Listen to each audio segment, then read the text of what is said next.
Be a good human, not just a headline in your mind.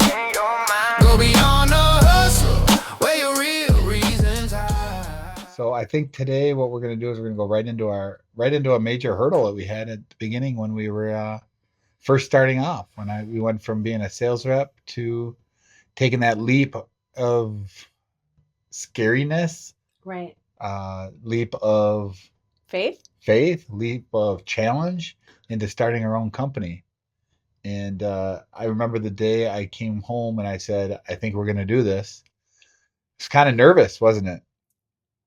So I think we should talk a little bit about that, taking that jump. What do you think? I think so. I think that it appears from the outside like it's a really easy transition and that it's a no-brainer. But there is a lot that goes into making a choice like that.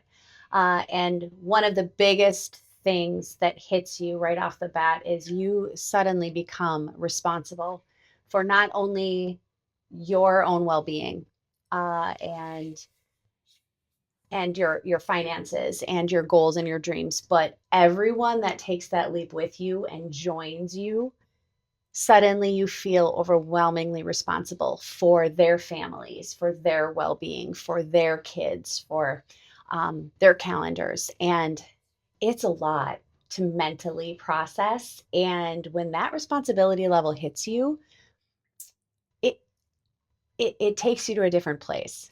I think a lot of people, they see the money, right? Of They see, course. oh, if I'm an owner of my company, instead Yes. of me having to pay so much to an owner or so much for Right. overhead, I can Right. just make that money my own, Right. right? They don't understand all the difficulties it is of to that point. The insurance, the office, the overhead, the marketing, the leads, the materials you need to just get Right. the The process credit started, lines. lawyers, Absolutely. things like that to get your contract set up. They don't figure all that into it. They figure, oh, if I sell a roof, I can make such and such amount. Right. They see the amount of money that comes out of their checks or however your pay is set up. Yeah, And you do some simple math and you think to yourself, well, I can do that. exactly. Um, Grass is always greener, right? Always greener. Yes, Right. And so we did take the leap. we did. We went for it, and I remember us sitting down. You and I sat down, and I think it was an Applebee's, and we had to make that decision of what we were going to do and how we Right. were going to do it, and it was scary. Right. I mean, even just the little things of like thinking of a company name. Absolutely. That Absolutely. wasn't easy, and so we thought of our company name, and we went for it, and then we were lucky that the first storm was like basically we were working the back end of a storm right in, I believe it was in Woodbury, correct? And I was working in Woodbury, I think so. and I was doing the back end, It's and hard. It was a long it time ago. was, it It was. was a long time ago. So it is hard to remember the exact details. I don't think we were ever concerned. I don't think we were ever worried about the sales aspect of it because I was pretty good at sales. Yes. I think it was more Yes. the organization on the structure aspect that Right. I was more nervous about, not having anybody to lean on. Right. Basically, it was just you and I No leaning on net. each There's other. no safety net anymore. There is a certain security that comes with selling and being part of a team, but the team is already created and you're a part of it. You have managers, you have other people, you have people with more experience that you can fall back on.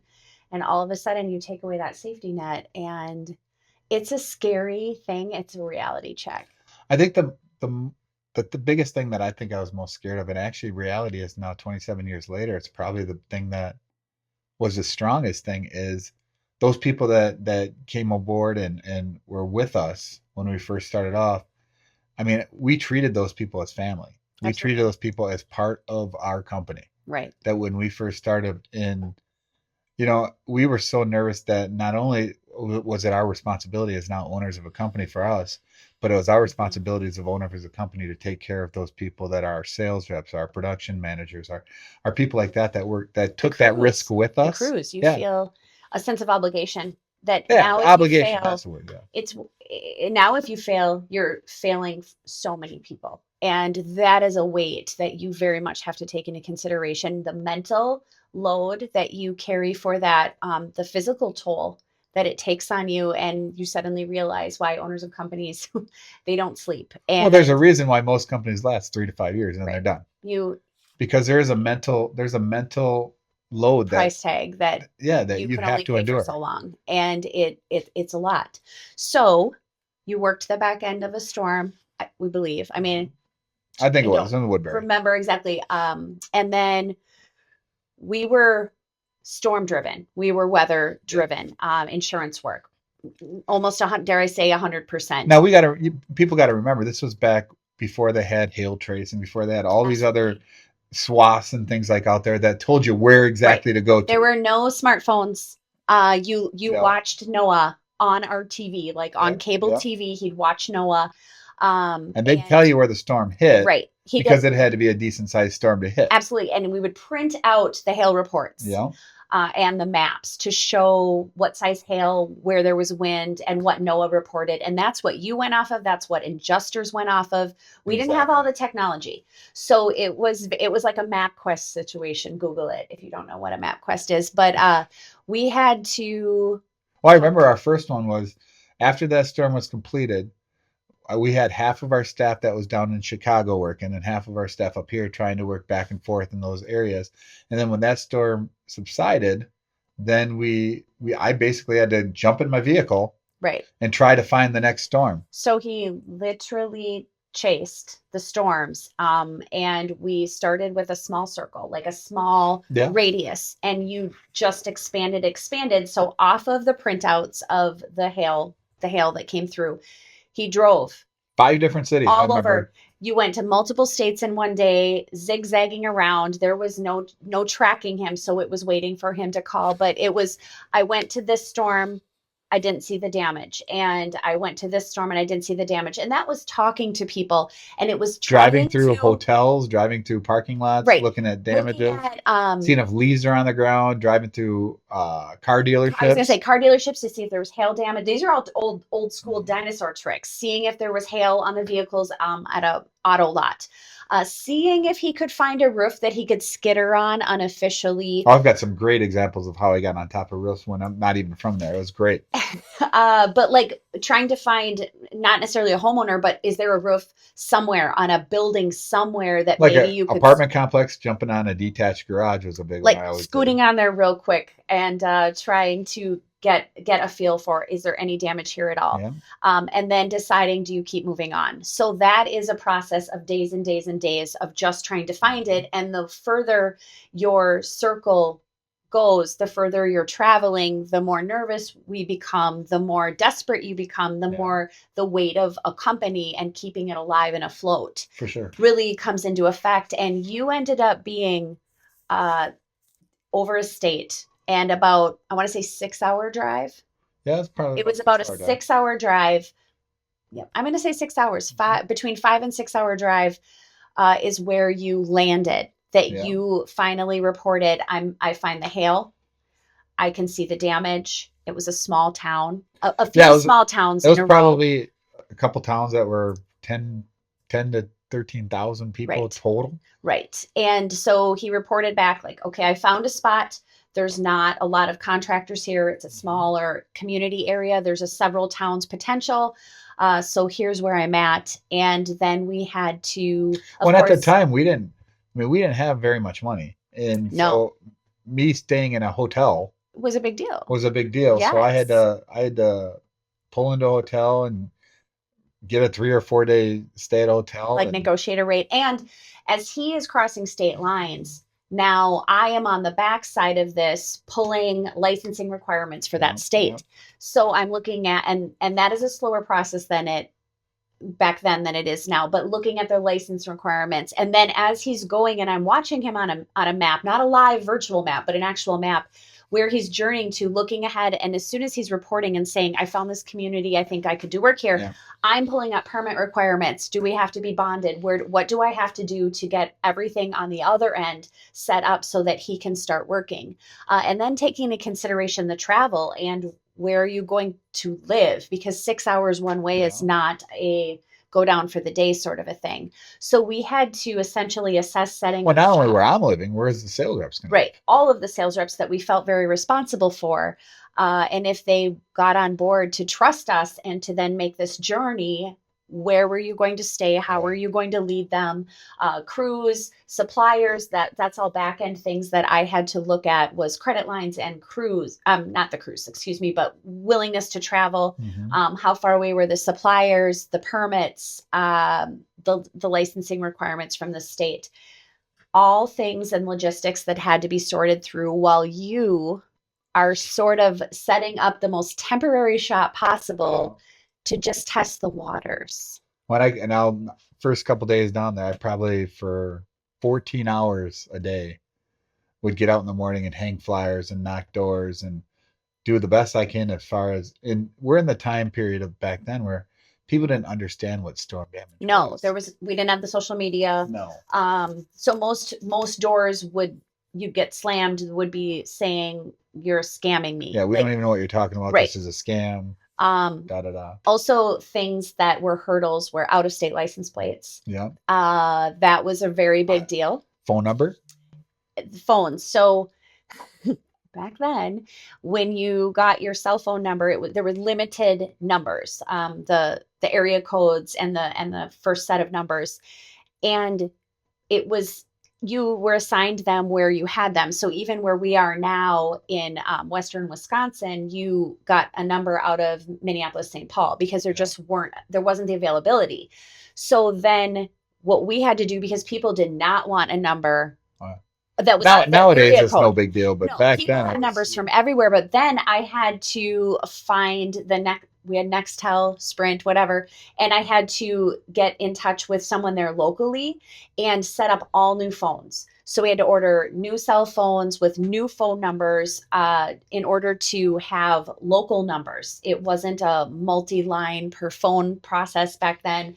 None of that. So we had a lot of logistical hurdles that don't exist anymore, but it took a lot of time to handle those things. And then he would walk around with absolutely 2 or sometimes 3 phones, depending on where he was. So bad so that when he was working multiple, like we were working Illinois, we're also working in Wisconsin, I would take a piece of paper and write the phone number that phone owned, and I taped it to the back of the phone so that he could keep them straight, because he had to know which phone was calling which homeowner, what town, what state that was from.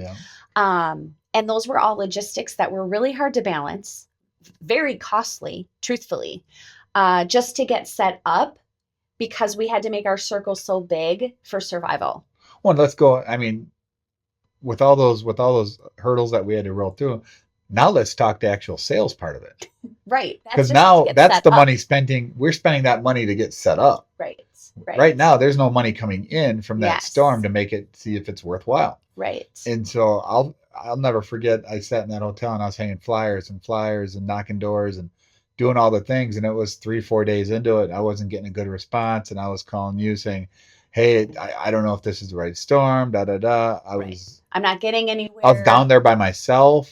It was a lot, and I'm on the other side trying to set things up, but not commit too fully, because we're not sure if we're doing it. Where is that line? So you definitely have to balance and play that game. And so after signing a few up, and I was down there for a couple of weeks, I was nothing more than I was excited to just come home. Right? Yes. And I'm like, I don't know if this is worth it. I don't know if we made the right choice. And then it was a Friday, and I'll never forget, it was a Friday, and I was getting ready to come home, and I stopped at a local diner or whatever to have some lunch before I headed home. And then my truck is packed. I'm so excited. And all of a sudden I get a phone call.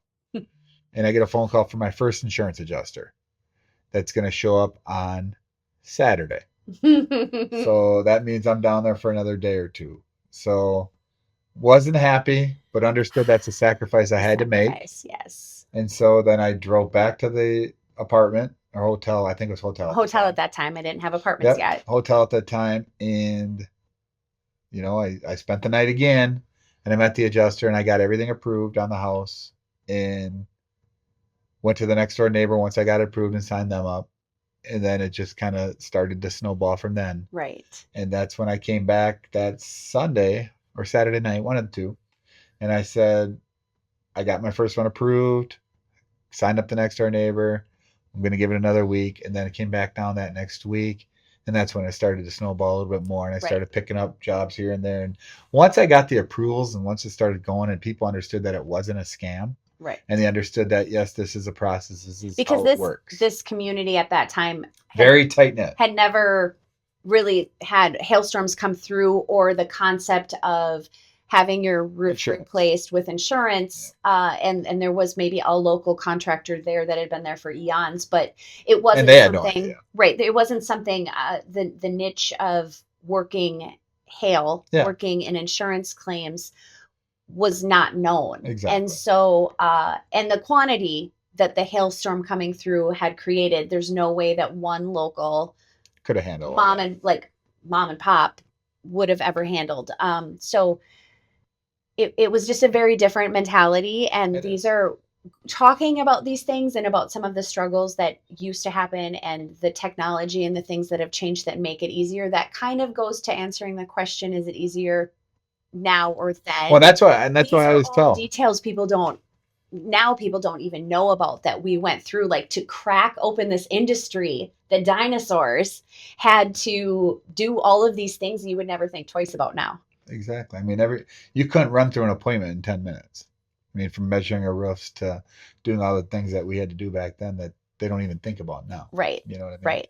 And so, yeah, so that went well. And then all of a sudden that storm goes and I came back. We made a decision as our village. We made a decision that we were going to get a couple apartments for the sales reps and we were going to make the storm work. And Yes. to be honest with you, we 2 years, I think Right. we took that storm for 2 years. We did really, really well in that storm. So on a our personal side, we made the choice. We had to agree to the conscious choice that you were going to travel and that it wasn't what we expected our Big summer commitment. to look towards, sorry, but it was what we had to do if we wanted to survive as a company and what we chose to do. But there were some sacrifices at that time. Yeah. And the biggest one was you not coming home every 2 to 3 weeks. Yeah. So that was a really big one that we had to agree upon, that it was just a choice that we had to make. And a lot of the sales reps that journeyed down there did as well. They chose like how often they were coming back. And it was hard on all of you mentally. It was hard on all of you physically. And it was a sacrifice that we maintained for, I feel like 2 seasons. It was 2, yeah. More or less. It was 2 seasons, this is for sure. Because usually, most of the time back then, every claim you'd have 2 years from the date of the storm to get the job completed. So it was 2 years that we did that, and I'll never forget. It'd be Fridays at 2, 3 o'clock in the afternoon. I'd leave and we'd get back by 8 or 9. You know, Yes. have a dinner and chit chat, and boom, Saturday was a relaxed, fun day. Whatever we had to do, errands, whatever.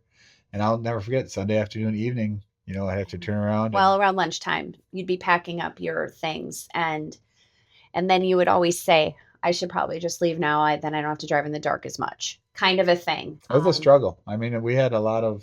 We sacrificed a lot. We chose to sacrifice a lot. We were at a position in our lives where it was easier to make those choices. There weren't kiddos involved or anything. It was just us deciding this was what we wanted and the goal we wanted to work towards. And so in order to see that go through, we were going to have to give it 110%. Yeah.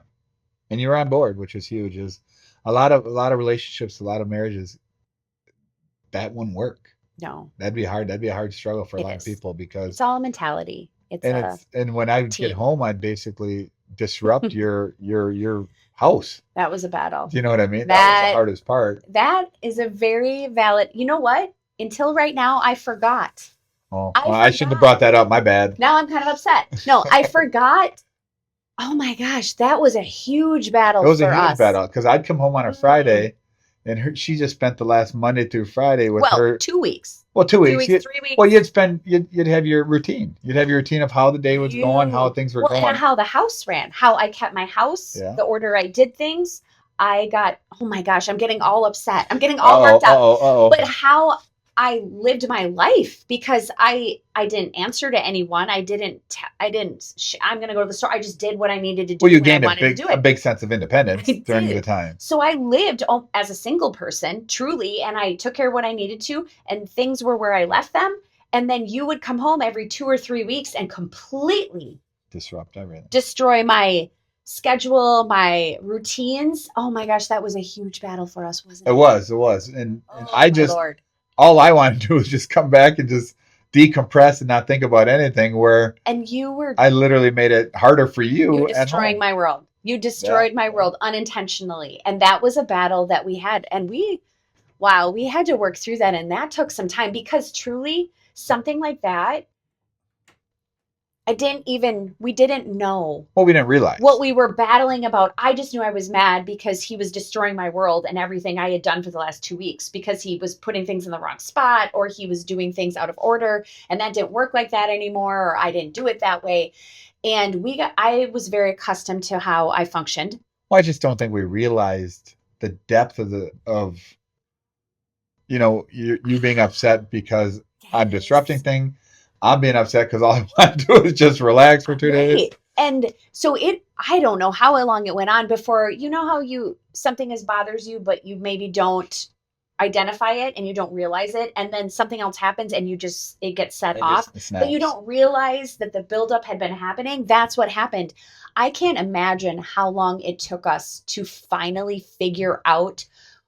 When you would come home, I'd be so excited for you to come home. You were so excited to come home. But then we'd end up fighting, and it was like tense and That like was our Saturdays. hard. Oh my gosh. And then Wow. our I Sundays was hadn't you were thought upset about that I that was in a leaving. very long. I would get upset So because you were happy that I was coming. then I was Then mad we at you for mad at being you on there. Saturday for being home, and then Sunday you were Yes. sad that I was leaving. Yes.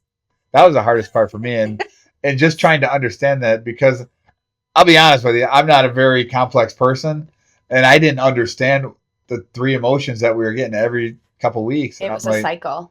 but I mean, the cool part is when I was back down there working, I mean, you were on board the whole time, telling you. I mean, I'm telling you how the day went. Keeping you part of the what I was doing Absolutely. was what kept me going. We were getting that. Okay. It was you were a huge disruptor when you came home. You're going back to Oh that, my huh? gosh. I forgot. You motivated me a lot when I was on the road, because, to be honest with you, it was very difficult for me because I was away from everything, Yes. and all you thought about and all you did was literally eat, sleep, and work. Yes. That's Right. what I did, and I did that for my entire traveling existence of traveling Right. storms. More storms too. That one was the furthest away. And our first taste of that as owners of a company, which had different obstacles. Yeah, that was Sales a reps made good money. huge We made good adjustment. money. I mean, it was a profitable storm. It was a great storm. Right. Just a lot of challenges and a lot of things we've dealt with through that storm. Yes. A lot of hurdles, and we learned a lot from that storm Yes. that helped us out in other storms in industry. Truly we survived. I mean, Right. And those are hard lessons learned. That is not an easy thing. And you have to kind of live it. And a big part of that, which is why we're doing this now, is none of podcasts, none of that happened. People didn't talk about it. We didn't know anyone that was going through it. And so we were blindsided. Like I said, I don't know how long our cycle of you coming home, disrupting me getting upset, me being sad you leave, then me being excited you come home. I mean, Lord knows how long that took before we identified Years. it and actually fixed it. Yeah. There was probably a breaking point at some point where we finally figured out, wait a minute, this is what's going on with us, to fix that. But part of our purpose now is to create this, to bring awareness to it, so that other people who might be choosing, you're going to travel for work, I'm going to stay here and run our life, or what have you, you don't go into it blind, because we went into it blind. Completely. I mean, We and didn't know. it's not all bells and whistles. I mean, it's not all easy, right? I mean, you have to go into it with that intention, that understanding that this is a life choice, not that I just make. It's a life Right. choice that we make. Right. A temporary life choice. I mean, it could be a long-term temporary choice, or it could be a choice for forever. But part of that mentality is, we're consciously choosing this for a year, 2 years, however long you're choosing it for. But definitely we want to bring awareness to huge obstacles and roadblocks that we ran into during our process, to help those maybe coming down that path say, wait a minute, there's more to chasing a storm or traveling for work than what I'm thinking of. Then where am I going to do my laundry? There's a lot that comes at you that you're not expecting. One, I think, without knowing we pretty much were identifying that this was our career choice and not our job choice. We hadn't said it out loud No, but that this was our permanent path in our worlds, but we were definitely laying the foundation for it and learning a lot of valuable lessons. Absolutely. I mean, every day doing this, we were learning back then because it was all brand new to us. We had no idea, Right. and just, I mean, I go back and I just think of little things like when we got our apartment complexes, we moved into our apartments, right? We had no furniture. What we're into with furniture. So Right. I would go to a thrift store and The Goodwill. I would go to Goodwill and I'd Yes. find some desks for the sales reps. I'd find different things and I'd be like, this is a concept that you think back then, it's like, are you kidding me? That's what we did. That But is what you did. that's what we did. I Yes. mean, every store where we worked, we'd hit up the first thing we do is hit up the thrift stores and find desks for all the sales reps. Right. Not mattresses. We had our own mattresses, but we found furniture that we had to find that Right. It's made it work. Right. Right. And there's so much that went into it, right? You're remembering. I do. I remember. I mean, I could go. Thank goodness we're gonna do a lot of podcasts because I could go. Right. We could go crazy on all the hurdles that we had to deal with going through this, and not all just work, personal. There's so many different things that we're going to talk about. It intermingles, like how the work things that you're remembering. There's the personal end of it too. Like I would have to take the expense reports and write Goodwill desks and furniture and a coffee table or what have you. How we had to integrate those things together, but that was just, it wasn't just your job. It was our world. We embraced it. Well, I think that storm that we're talking about was the first storm that I really realized that relationship building in this industry is far more important than knocking doors and hanging flyers. Mm-hmm. Because when I built those relationships with Craig Ramza, I'll never forget Ramza Insurance, an insurance agent, I built a relationship up with him where I did his own work and he started feeding me jobs. Mm-hmm. And I started understanding that, I could go and knock doors all day long, get the bloody knuckles and I get it and everything like that. But that's only going to take you so far. Right. The relationship I built with him, and then going into like the State Farm adjuster, and they were completely anti-using us because we were an out-of-state company, not a local company. They were telling every individual they had insured that you should not use these guys, use somebody else because they're out of state. Right. And I took the liberty to say, you know what? I need to fix this. You did. So I walked into his office, sat down at the desk, and I had a 2.5-hour discussion with him on why not using us is a bad choice. And it started not well. I remember you talking about the conversation. He was not receptive. You were not particularly. He wanted me out of his office right away, and we spoke and we built that relationship where he still wasn't like, hey, I'm just going to give you jobs all day long. No, but he understood where we were coming from, and he respected the fact that I knew the insurance industry and I knew the storm damage industry. Right. And I was there to help out his clients. I wasn't there to pursue my best interest. I was there to pursue their best interest. Right. And we built that relationship up. By the second year of that storm, they were starting to handing us out jobs because you built that relationship. Right. You didn't leave in the middle of I don't believe, honestly, I don't believe that would have worked out if we didn't do that. Right. Because so that was your first taste of relationships. Building a network around you that creates referrals for you and creates opportunities for you by taking one of the the 5 time C's, creating opportunities. To introduce yourself, being a respectable human, explaining the process and communicating, and just making the right choices. Being a good human and saying, hi, my name's Dan. I'm from out of state, but I'm here to help. Well, I think dropping the ego, right? Being able to go into a place like that, because you know how deathly afraid people are to do that? Absolutely. I mean, I was scared, to go walking into his office of a guy I didn't know. Right. That's been bashing me throughout his people probably saying, don't use these guys. In that community for 30 years. Probably longer, but yeah. Right. Yeah, it was crazy. But those are relationships you build, and inside that community, once you build those things, that's where it starts to be prosperous. And by that second year, people were calling us not at the office nonstop about doing their jobs. Right. You were accepted. There was a point when you were accepted, even though you were out of state, which was absolutely a huge, what was it? You had like a X on your back, like Target, out of state plates, you're not from around here. And the locals was such a small community. They would point blank ask you, they wouldn't recognize your name. They didn't know who your dad was, for example. So you were already like someone that they didn't even want to talk to on their front porch. So you overcame a lot of obstacles, and it definitely made you part of who you are today. The struggles that you endured, it was hard. That was a lot of learning, but I will agree with you. Had we not gone through that, first of all, we wouldn't appreciate easier experiences in the future, but you did learn some very valuable lessons, and you were young. I mean, you had the baby face. Implying what? Well, I will say that I'm seasoned. Oh, seasoned. That's a very nice word for it. I will say that there was a time when Dan, the worst thing that he had going for him is his baby face. He looked too young.